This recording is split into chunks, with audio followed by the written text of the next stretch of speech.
नाजरीन, Lahore high court ने शहबाज शरीफ के दरख्वास्त जमानत को मुस्तरद करके गिरफ्तार कर दिया है। नाजरीन, शहबाज शरीफ के मिन्नत तरलो दोंस धमकियों और तमाम तर ड्रामाबाजियों को मुस्तरद करके नेब ने आखिरकार शहबाज शरीफ को गिरफ्तार कर लिया। CCPO लाहौर और पुलिस ने इन सियासी ड्रामाबाजों की दौड़े लगवा दी। राना सनाउल्लाह जो बज़ाहिर ये कहते रहे थे और अपने आप को खुद पेश करेंगे, मगर हकीकत उनके बरक्स था। बड़ी तादाद में लीगी कारकुनान को जमा कर दिया गया था और उनके बड़े बड़े लीडर आए थे और उनका ख्याल था कि पहले की तरह प्रेशर डालकर अफरा तफरी मचाकर शहबाज शरीफ को निकालने में कामयाब हो जाएंगे, मगर उनका ये ख्वाब भी चकनाचूर हुआ, क्योंकि CCPO लाहौर ने पूरी तरह मंसूबाबंदी की थी इन गुलबट्टों से निमटने के लिए। अदालत की चारों तरफ पुलिस को कड़ा कर दिया गया था और हकदार तारे बिछा दी गई थी, क्योंकि CCPO लाहौर को भी मालूम हो चुका है कि ये कागजी शेर गीदड़ों को भी पीछे छोड़ देता है भागने में। इस मर्तबा भी उनके कारकुनों ने कई बार धक्कम पहल शुरू की और शरारत करने की कोशिश की, मगर हर बार उनको मुंह की खाना पड़ी और नाकाम हुए,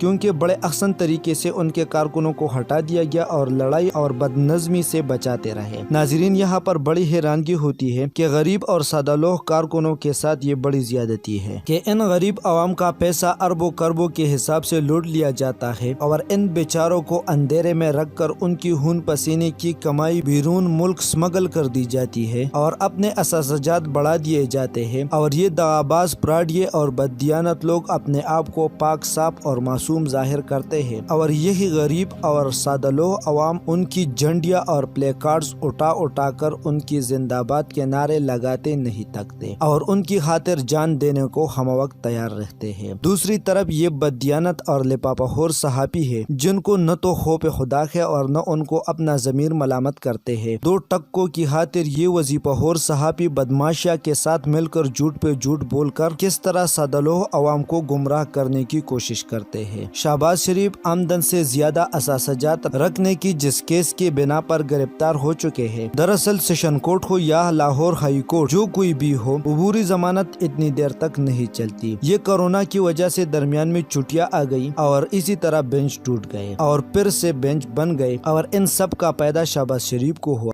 लाहौर हाई कोर्ट के अंदर वैसे भी शरीफ बरादरान के कुछ हमदर्द मौजूद है और हमेशा इन लोगों को रिलीफ मिलती रहती है। यह दरख्वास्त बिलाहिर अल्टीमेटली खत्म होना था और जिस वक्त भी खत्म होता शहबाज शरीफ को गिरफ्तार होना था। यहाँ पर एक सोचे समझे मंसूबे के मुताबिक इसी दौरान APC हुई और एक मुजरिम और एक मफरूर शख्स नवाज शरीफ ने वीडियो लिंक के जरिए APC से खिताब किया, जिसके अंदर उन्होंने फौज को तनकीद का निशाना बनाया और अवाम को फौज के खिलाफ दिलाने की कोशिश की। आसिफ अली जरदारी, मौलाना फजलुर रहमान और तकरीबन सब करप्ट तबका इकट्ठा हो गया था और ये सब वो लोग हैं जो सब के सब नेबजदा है। ये सब करप्ट और मनी लॉन्ड्रिंग केसेस में मतलूब है। इन्हीं लोगों ने कर्जों पर कर्जे लेकर मुल्क को तबाहाल कर दिया और उनके अपने बच्चे बाहर के मुल्कों में कारोबार कर रहे हैं और कर्बों के असासे बनाए और अपनी प्रॉपर्टियां बनाई और मुल्क खसारे के अंदर चला गया। अब जबकि मनी लॉन्ड्रिंग और आमदन से ज्यादा असासजात के केसेस उनके लिए खुल गए और उनके ऊपर अब गिरफ्त मजबूत होना शुरू हुआ तो APC हो गई। अब ये बददियानत और वजीफाखोर सहाबी और APC के अंदर जो करप्ट लोग जिनके ऊपर ये केसेस पहले से मौजूद थे, कोशिश कर रहे हैं कि आवाम को धोखा दिया जाए और बावर कराया जाए कि ये जो पकड़ दकड़ का सिलसिला शुरू हुआ है, ये सब APC के खिलाफ इंतकामी कार्रवाई हो रही है। यहाँ पर मरियम नवाज और शहबाज शरीफ इल्जाम लगा रहे हैं कि सब नेब और नियाजी गठजोड़ है और यही सहाफती तवायफ और नामनहाद दानश्वर चैनल्स पर बैठकर अजीब व अरीब बातें करते हैं, दावे करते हैं और आवाम को गुमराह करने की कोशिश करते हैं कि भाई शहबाज शरीफ पहले कह चुका था कि मैं गिरफ्तार हो जाऊंगा और मजीद गिरफ्तारियां भी हो जानी है। शहबाज शरीफ ज्यादा खतरनाक साबित हो सकता है। अब ये नामनहाद दानश्वर और सहाबी नजूमे बनने की कोशिश न करे। ये बात तो सब लोग जानते हैं कि जिसने करप्शन की है उसको तो गिरफ्तार होना ही है। अब ये तमाम केसेस खुल चुके हैं और मजीद लोग गिरफ्तार होने वाले हैं, मगर ये जो बददियानत सहाबी टोला जिनको वजीफा मिल रहा है, वो इन केसेस को और इन करप्ट टोले को बचाने के लिए APC के साथ नती करने की कोशिश कर रहे हैं। रही बात मरियम नवाज की, वो तो मगरमच्छ के आंसू बहाने का नाटक कर रही है, क्योंकि पसे पर्दा उन्हीं की खुशी है कि शहबाज शरीफ गिरफ्तार हो चुके। अब वो सियासत में एक्टिव हो चुकी है और ये उनके लिए एक बेहतरीन मौका है कि अपने आप को लीग ایک سیاسی لیڈر کے طور پر منوائے۔ آصف علی زرداری ان کے اوپر بھی کیسز ہے اور امکان یہی ہے کہ وہ بھی جلد گرفتار ہوں گے۔ ایک طرف وہ بھی عمر کے اس حصے میں ہے، وہ بھی چاہتے ہیں کہ بلاول ان کی جگہ سنبھالے، اور یہ بات تو سب جانتے ہیں کہ پاکستانی سیاست ان جاگیرداروں اور سرمایہ داروں کو نسل در نسل منتقل ہو رہی ہے، اور یہ وہ اپنے باپ دادا کی میراث سمجھتے ہیں، جس میں کوئی تیسرا فریق تو ان لوگوں سے برداشت ہی نہیں ہوتا۔ مریم اور بلاول دونوں مستقبل کے حکمرانی کے خواب دیکھتے ہیں، اور یہ اسی صورت ممکن ہے کہ یہ بڑے بوڑھے راستے کی دیوار نہ بنے اور یہ راستے سے ہٹ